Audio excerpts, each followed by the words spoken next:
Por muito tempo, o hospital foi somente um depósito onde se amontoavam os enfermos, que não possuíam recursos financeiros. E a sua finalidade era mais social do que terapêutica. Não se falava em humanização hospitalar. Nos tempos atuais, a humanização está cada vez mais no vocabulário e preocupação das pessoas. No programa de hoje, nós vamos falar um pouco sobre os cuidados extensivos e terminologias novas, como plasticidade. Já ouviu falar sobre isso?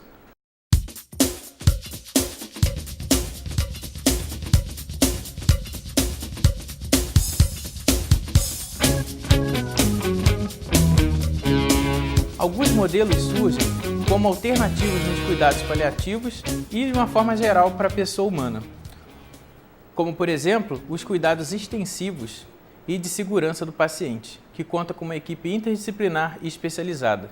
No programa de hoje, nós vamos ter aqui como convidada a enfermeira Rogéria da Silva Pereira, especialista em administração no serviço de saúde pela UF e que trabalha com esse conceito de cuidados extensivos e plasticidade. Agradeço a sua presença aqui. Boa tarde. Então, Rogéria, como funciona esse atendimento nessa modalidade? Cuidados extensivos é uma modalidade que se destina a atender o paciente num período de transição. É o momento em que o paciente já não precisa de um hospital de alta complexidade e também ainda não está pronto para sair do hospital. Então, é o momento em que ele ainda não tem condição de retornar para a sua residência e a gente conceitua como um cuidado de transição. Na linha do cuidado, ele está entre o período de alta complexidade do hospital geral e o final da linha do cuidado, né? É o momento ou da alta ou da saída do paciente até por realmente falecimento da instituição hospitalar. Então, esse paciente, no caso, ele se encontra numa fase de readaptação, digamos assim, e aí é inserido nesse processo de cuidar? Tipo, como você colocou, ele sai do hospital e aí ele não está ainda preparado, que seria uma alta complexidade? São os pacientes que, após um período de internação no hospital geral, ele precisa ou de reabilitação, muitas vezes precisa de reabilitação funcional. É o paciente que ainda não tem autonomia, ainda não tem um grau de dependência que libere ele para retornar à vida comum, a vida na sua residência. Então, a gente se propõe a fazer um atendimento complementar, um atendimento de transição, um cuidado de transição, na maior parte das vezes, após um período longo de internação em hospital geral. Então, o perfil, Rogéria, de quem pode receber esse tipo de modelo de atendimento? Pois existe o paciente que teve uma doença aguda e que precisou de terapia intensiva ou precisou de uma cirurgia e durante a sua internação ele tem um déficit funcional, ele é acometido por uma série de situações que faz com que ele tenha um déficit funcional. Então, esse paciente, no momento em que ele não precisa mais do hospital de alta complexidade ou do hospital geral, ele precisa de reabilitação. Esse é um paciente. Um outro paciente é aquele que é acometido por doenças crônico-degenerativas. São os pacientes que não têm um prognóstico de melhora na sua doença. São as doenças que levam a médio e longo prazo, às vezes, à morte. São as doenças crônico-degenerativas. Esse paciente, por algum motivo, entra no hospital geral. Então, é o paciente com uma doença, uma demência senil, por exemplo. Ele é acometido de uma pneumonia, vai para o hospital geral. Quando ele sai dessa condição, muitas vezes ele não tem mais condição de retornar para casa. Ele ainda precisa de um cuidado especializado. E aí o hospital transição, ele se aplica, ele se destina a esse tipo de cuidado também. É verdade que não há horários para visitas, familiares e amigos podem entrar em horário? Pois Como é, funciona? a gente entende o seguinte, tanto para a reabilitação, quanto para o paciente que tem uma doença crônico-degenerativa, tanto para o paciente que é definido como um paciente em final de vida. Para as 3 modalidades de pacientes, de quadros que a gente atende, a presença da família, dos amigos é fundamental. Na reabilitação, pela questão do estímulo, esse paciente ele é muito mais estimulado a se recuperar na medida que ele tem a presença, a proximidade da família e dos amigos. O paciente que tem uma doença que vai levá-lo à morte ou uma doença que não tem volta, não tem retorno, é um paciente onde muitas vezes a família precisa dessa proximidade, a família se beneficia com essa proximidade e o paciente também, pela questão do conforto. Ele se sente muito mais seguro e confortável com a presença das pessoas que ele conhece, que ele conviveu a vida inteira. Tinha até comentado comigo anteriormente, antes da gente gravar, sobre animais, né? Também é permitido animal de estimação daquela pessoa entrar no hospital? A gente tem um solário no nosso hospital, tem um jardim, então essa área facilita muito a visita de animais de estimação. Na semana passada a gente teve a visita de um cachorro de estimação, de um paciente que está num processo de reabilitação. Ele estava sem ver o animal há 3 meses. E aí, nesse momento onde ele já consegue sair do quarto, descer para o solário, ele pôde receber a visita do seu cão. E quanto ao horário de visita, assim? A gente tem um horário de visita. O cuidador principal, né, o familiar, ele tem a liberação de ficar nas 24 horas no hospital, se ele desejar, e se for benéfico para o paciente. As visitas a gente estimula que aconteçam depois das 10h30 da manhã até as 19 horas. E a gente sempre abre exceções se a família, se o visitante tem alguma restrição e precisa vir à noite. Então, a gente se propõe a fazer uma adaptação nas nossas rotinas para beneficiar, para trazer junto o familiar. Uhum.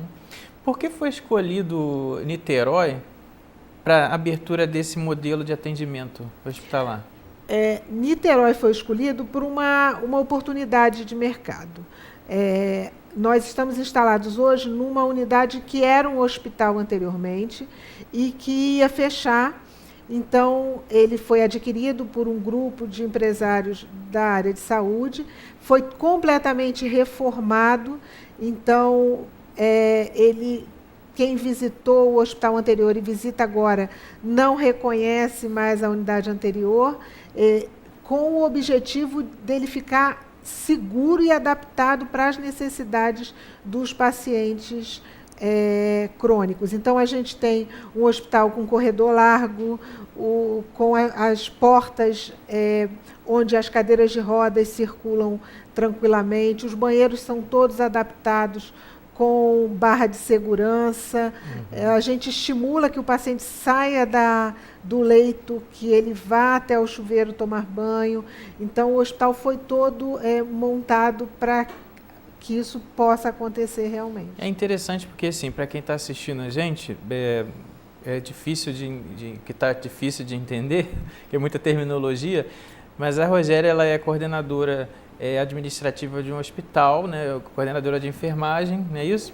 E esse modelo de atendimento hospitalar, ele está sendo divulgado agora na mídia e saiu em vários jornais e entrevistas falando desse novo modelo de atendimento, que tem aí por princípio a humanização, o cuidar da pessoa, envolver a família, o atendimento completo, integral, e a gente está querendo esclarecer um pouco mais para a população como funciona, né? E se dá certo. E se dá certo, a gente quer discutir por que isso ainda não virou uma coisa comum em todos os hospitais, né?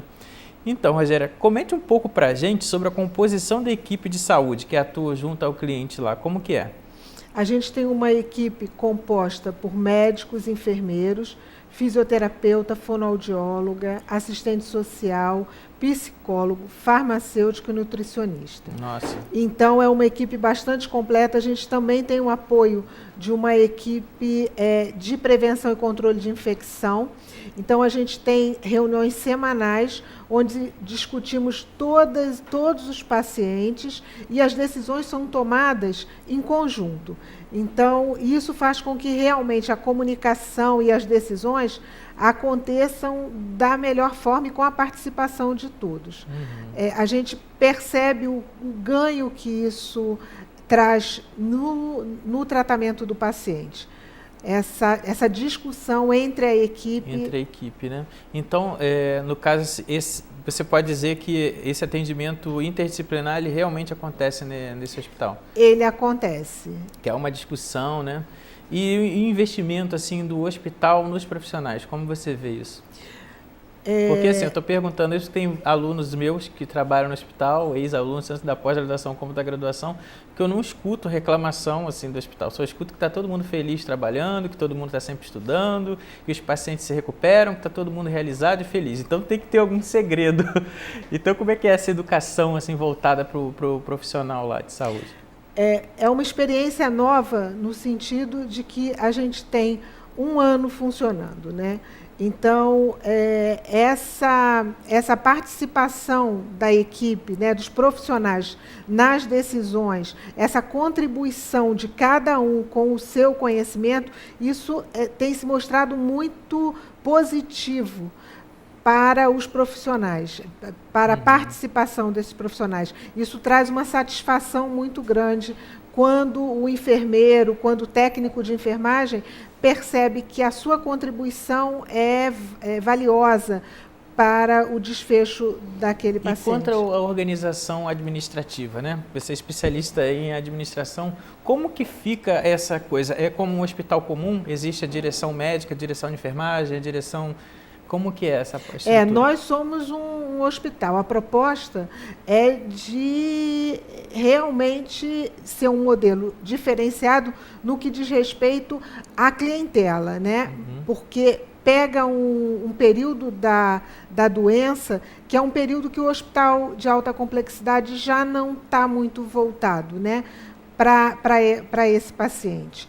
Mas, do ponto de vista da estrutura administrativa, é um hospital como outro qualquer. Nós temos 3 diretores, tem a gerente de enfermagem, tem a coordenadora da farmácia, tem a gerente de nutrição e hotelaria. É um hospital que foi montado para ser um modelo e, inclusive, poder ser reproduzido em outras cidades. Conta um pouquinho para a gente sobre esse conceito de plasticidade. Porque o nome do hospital é Plastic, que vem de plasticidade, não é isso? Que vem de placidez. Na verdade. Essa marca ela foi desenvolvida para que o nome representasse o que nós queríamos. Por ser uma proposta nova na cidade, no estado, era importante que o nome remetesse a uma ideia que se transformasse realmente no que o hospital queria ser. Então, o nome vem da ideia de placidez, e principalmente de aproximação, de conforto, de acolhimento. Lembrando, pegando bem esse termo aí, eu queria que você falasse um pouquinho para a gente qual a estrutura que é oferecida para o paciente. Ele fica lá num quarto, como que é isso? Você falou de serviço de hotelaria.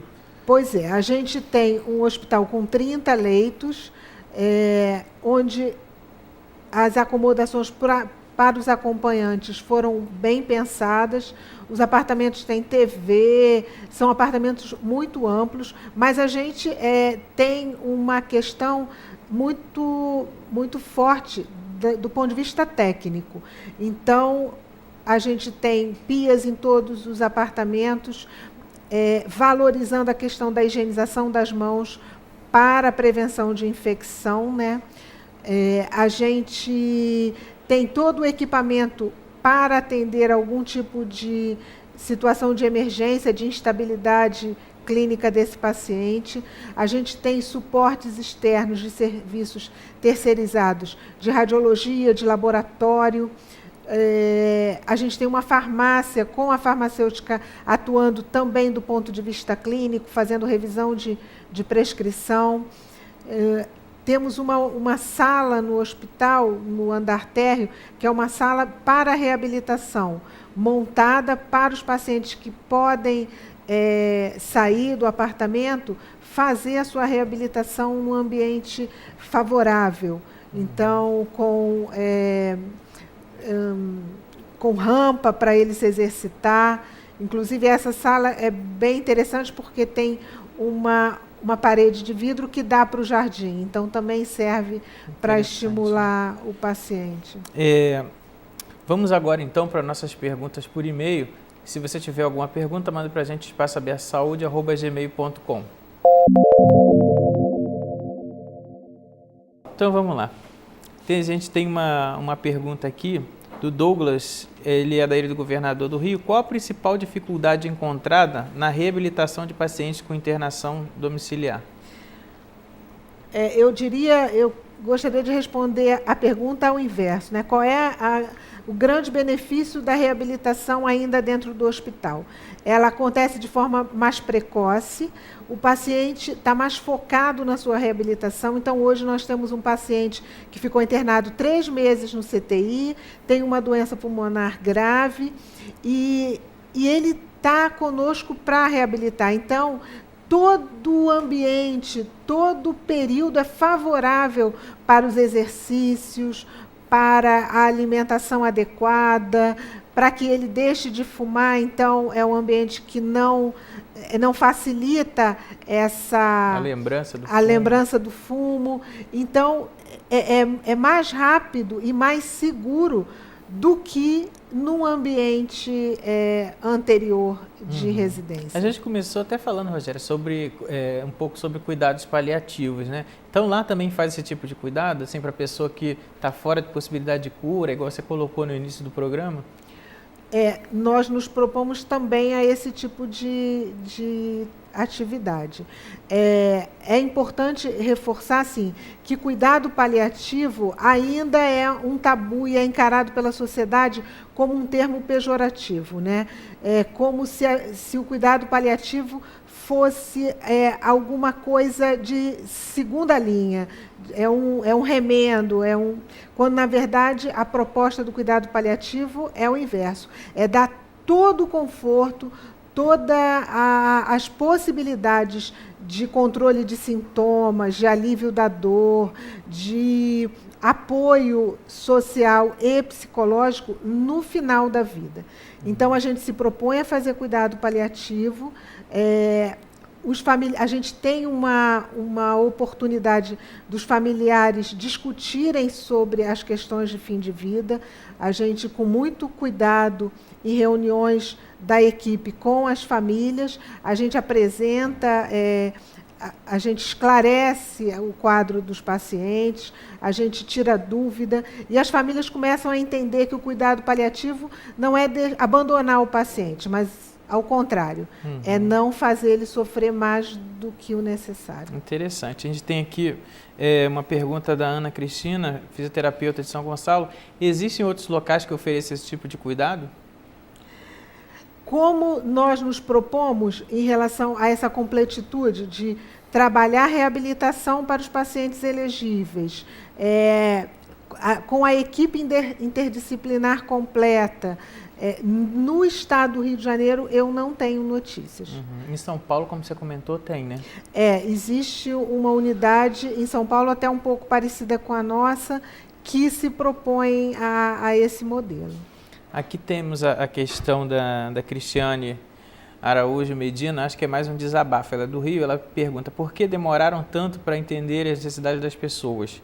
Se não é de hoje que se almejam melhorias na saúde do povo brasileiro.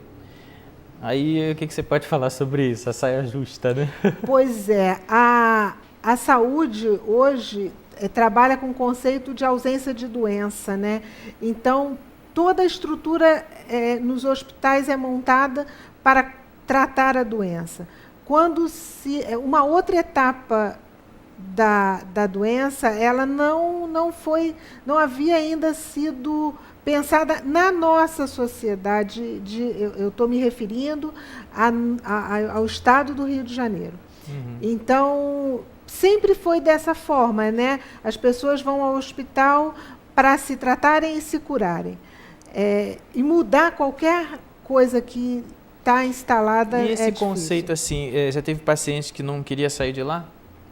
Do seu Não, hospital? não, a gente não teve nenhum problema com relação à alta. A gente trabalha as famílias e o paciente para o momento da alta. Então, pacientes que foram reabilitados, a gente ajuda a família, a gente prepara a família para receber esse paciente de volta. Interessante. A Andréia Martins da Silva, do Rio, ela pergunta quem vai arcar com os custos desse projeto, uma ONG ou o governo? Essa unidade a que eu me refiro é uma célula. Ela é da iniciativa privada, é um hospital em Niterói. Uhum. O que a gente entende é que, a partir do momento que essa discussão é aberta, que a unidade começa a ser vista pela sociedade, certamente abrirão novos espaços, né? Caminhos para novas propostas também. E uma outra pergunta aqui do César Medina, de Niterói: o que são cuidados paliativos e como são realizados nesse hospital? Eu já falei um pouco, né? O cuidado paliativo é uma definição em relação a controle de sintomas, alívio da dor, apoio psicossocial e espiritual num momento de fim de vida. E no hospital, lá ele é feito de todas essas formas, até porque tem equipe, né, interdisciplinar. Então tem um apoio completo. Temos. A gente se preparou para isso. E essa coisa do treinamento da equipe, a gente até falou um pouquinho, mas há um investimento, no caso falando da empresa, no treinamento da equipe constante, na educação permanente, digamos assim? A gente entende que não tem um outro caminho, né? A gente precisa investir nos profissionais que estão conosco para um melhor preparo, para um aprofundamento no assunto. Então, a gente estimula muito e favorece sempre que isso aconteça. Então, a participação em congressos, o desenvolvimento de trabalhos internos. A gente tem muito pouco tempo, né? A gente só tem 1 ano funcionando. Mesmo então, assim, ainda é um momento de estruturação. Mas a gente já levou trabalho para congresso no ano passado, a gente participa dos eventos que acontecem. Ótimo. E, no caso, quantos funcionários tem no hospital? Hoje a gente tem uma equipe bastante pequena, porque apesar da gente estar funcionando há 1 ano, de hoje nós termos 15 convênios com operadoras diferentes, a gente ainda tem menos que 50% dos nossos leitos ocupados. Então, a gente está aumentando a nossa equipe à medida que aumenta a nossa ocupação também. Então, hoje, tem 15 funcionários? Não, em relação a pacientes, né? Sim. A gente tem menos da metade ainda. Eu ia te perguntar a quantidade de leitos que tem e o número de funcionários. Nós temos 30 leitos, hoje a gente tem menos de 50% ocupados. E isso afeta o número de funcionários também. Então, a gente tem uma equipe proporcional ao número de pacientes que a gente tem. Entendi. Nós temos na equipe de enfermagem, somos 28 entre técnicos e enfermeiros. A equipe médica tem 10 médicos que trabalham em horário de plantão e também de rotina. Temos 2 fisioterapeutas e a equipe vai sendo aumentada na medida que for necessário em função da demanda de pacientes. Esse momento da interdisciplinaridade feita no hospital É só no momento da educação permanente ou é no momento de troca de plantão? Não. É a todo momento? Não. Como é feito? A gente tem uma integração muito grande nas discussões diárias em relação a todos os pacientes. Então, diariamente há uma troca entre o médico, o enfermeiro, o nutricionista em relação ao que está acontecendo e a melhor conduta a ser tomada. E uma vez por semana tem uma grande reunião onde todos participam, discutindo, inclusive, as diretrizes avançadas para cada paciente. Se é um paciente com programação de reabilitação, qual é o planejamento, qual é a previsão de alta dele, quais são os ganhos esperados. Se é um paciente em final de vida, qual é a expectativa da família para aquela situação, o que cada um tem para trazer para realmente executar um cuidado paliativo adequado. E todos lá são ouvidos, né? Como você falou, da equipe interdisciplinar, que falam muito desse hospital, que é o número adequado de pessoas para o número de pacientes. Sempre comentam isso, assim, quando falam desse tipo de cuidado. Falam que tem número adequado de técnico, de auxiliar, de enfermeiro para cada número de paciente, que isso garante até um cuidado um pouco melhor, né, por estar ali aquelas pessoas dedicadas, né? Que muitas vezes não encontram outros hospitais, faltam funcionários, né? A gente não tem uma grande tecnologia, nós não temos uma grande aparelhagem, a gente não tem centro cirúrgico, a gente não tem tecnologia de ponta no que diz respeito à assistência de saúde. A gente entende que o nosso trabalho é feito com profissionais. Esse cuidado certo para o paciente certo depende de profissionais. Ele depende menos de tecnologia e mais de recursos humanos. Então, o forte no nosso hospital é a equipe, são os profissionais. Número de profissionais e qualidade da assistência nem sempre estão diretamente relacionados, né? Existem unidades onde tem um número apropriado e os profissionais não executam o que se propõe. Interessante. Na sua opinião, esse modelo de cuidado em saúde será capaz de reduzir a taxa de mortalidade e ser diferenciado no Brasil? Essa afirmativa é muito difícil de ser feita, né? A gente consegue perceber que a gente pode ter uma taxa pequena ou menor de infecção do que em hospitais gerais. A gente tem um ambiente mais controlado. A gente tem uma participação maior da família do que em outros modelos. Isso pode contribuir, mas eu não me arrisco a dizer que isso interfere na taxa de mortalidade. Mas que com certeza torna o cuidado mais humano, né? Então a gente esteve aqui hoje com a enfermeira Rogéria da Silva Pereira. Ela é especialista em administração de serviços de saúde pela UF e nós conversamos sobre placidez, né? Agora falei certo. e um pouco também sobre o cuidado mais humanizado em novas tecnologias do cuidado, mas que não necessariamente inclui tecnologia, mas sim o saber e o conhecimento da equipe multiprofissional. Então agradeço a vocês por assistir o nosso programa e até o nosso próximo Espaço Aberto para a Saúde.